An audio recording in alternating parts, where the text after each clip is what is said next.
Assalamualaikum warahmatullahi wabarakatuh. Halo semuanya, kembali lagi dengan saya di Tasya Channel. Dan saat ini kalian berada di segmen Berbagi Kisah bersama Tasya.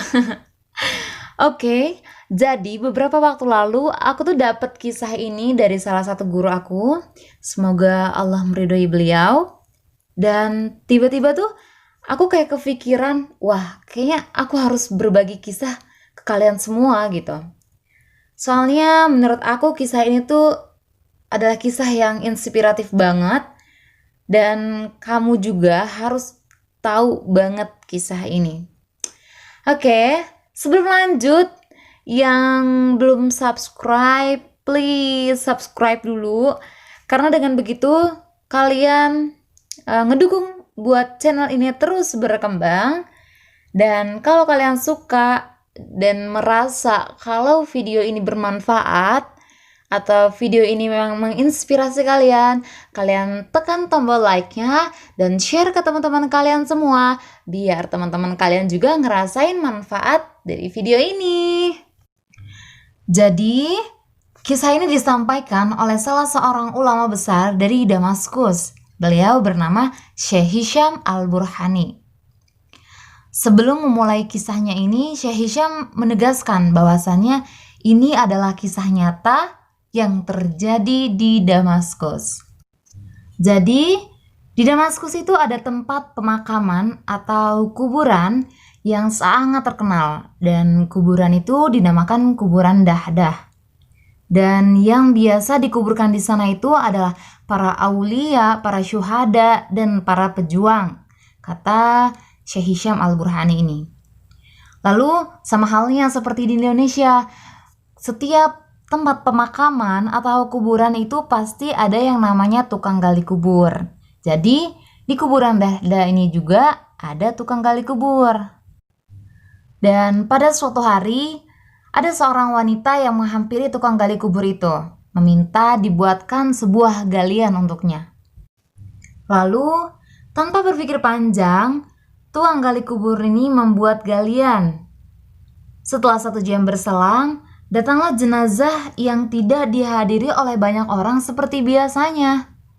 Hanya ada beberapa orang saja. Lalu jenazah itu diletakkan ke tanah. Dan tukang gali kubur sudah bersiap di dalam galian untuk memasukkan jenazah itu. Tapi tiba-tiba dia melihat kejadian yang sangat aneh. Sampai dia jatuh pingsan, lalu dia diangkat ke atas. Dan dipercikanlah air ke wajah tukang gali kubur ini. Lalu ia ditanya, "Wahai tukang gali kubur, kamu kenapa?" Lalu tukang gali kubur ini menjawab, "Demi Allah, aku melihat kejadian yang sangat aneh. Aku melihat tanah kuburan itu tiba-tiba terbuka lebar menjadi sebuah taman yang sangat indah. Dan tiba-tiba ada 2 orang yang berkuda dengan gagah membawa mayat itu pergi begitu saja," kata si tukang gali kubur. Tapi semua orang yang ada di sana tidak mempercayai apa yang telah dilihat oleh tukang gali kubur ini dan menganggap bahwa tukang gali kubur ini mungkin hanya berhalusinasi. Lalu mereka pergi meninggalkan tukang gali kubur itu.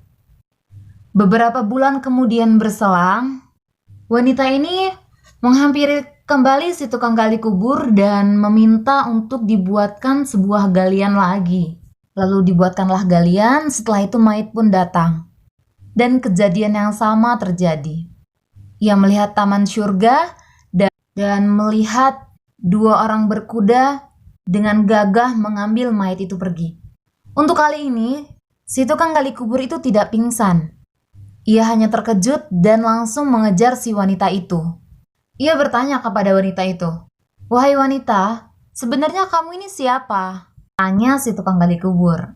Dan wanita ini pun menjawab, "Wahai tukang gali kubur, sesungguhnya kami telah tertimpa musibah. Anak laki-laki yang baru saja dikuburkan itu adalah anakku. Dan sebelumnya, anakku pun telah meninggal dunia beberapa bulan lalu dan dikuburkan di tempat yang sama." Lalu si tukang gali kubur bilang, "Wahai wanita, demi Allah, aku melihat taman syurga dan melihat dua orang malaikat berkuda membawa anakmu pergi begitu saja. Sebenarnya, amalan apa yang diperbuat oleh anakmu sehingga ia mendapatkan kemuliaan yang begitu besar dari Allah Subhanahu wa Ta'ala? Lalu, si wanita ini menjawab, sesungguhnya anakku yang telah terlebih dahulu meninggal adalah seorang tolabul ilmi atau seorang pencari ilmu. Sedangkan anakku yang baru saja dikuburkan adalah seorang tukang kayu yang membiayai seluruh kebutuhan adiknya dalam menunjang pendidikan. Tanpa berpikir panjang, tukang gali kubur ini meninggalkan pekerjaannya dan mulai menuntut ilmu. Sampai pada akhirnya, ia menjadi seorang ulama besar di Damaskus. Nah, gimana tuh sama kisahnya? Syekh Hisham Al-Burhani ini berulang kali loh menegaskan bahwasannya ini adalah kisah nyata. Bukan dongeng belaka atau dongeng sebelum tidur. Ini adalah kejadian yang benar-benar terjadi di Damaskus. So, buat kita semua masih punya alasan buat nggak mau belajar. Masih punya alasan buat nggak mau nuntut ilmu. Padahal kenikmatan yang Allah berikan itu bakal luar biasa banget buat kita. Jadi, yuk mulai sama-sama kita menuntut ilmu dengan ikhlas karena Allah Ta'ala. Dan jangan pernah merasa puas sama apa yang kamu peroleh saat ini. Karena sesungguhnya ilmu Allah itu luas. Dan apa yang kamu dapat saat ini belum ada apa-apanya. Dan sebenarnya ketika kita merasa bodoh, itu tuh penting loh. Jadi kita memang harus selalu menerapkan bahwasannya kita nih bodoh. Dalam artian, kamu akan selalu berusaha untuk mencari ilmu-ilmu yang baru karena kamu merasa bodoh. So, buat kamu dan aku terutama, yuk sama-sama kita belajar lebih giat lagi dan sama-sama kita ambil hikmah dari kisah ini. Oh ya, satu lagi.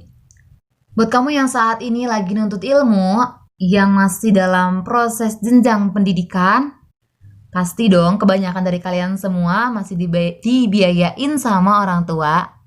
Coba deh, kamu kasih ini ke orang tua kamu. Iya, kasih kisah ini ke orang tua kamu. Setidaknya ini bakal buat orang tua kamu bahagia loh.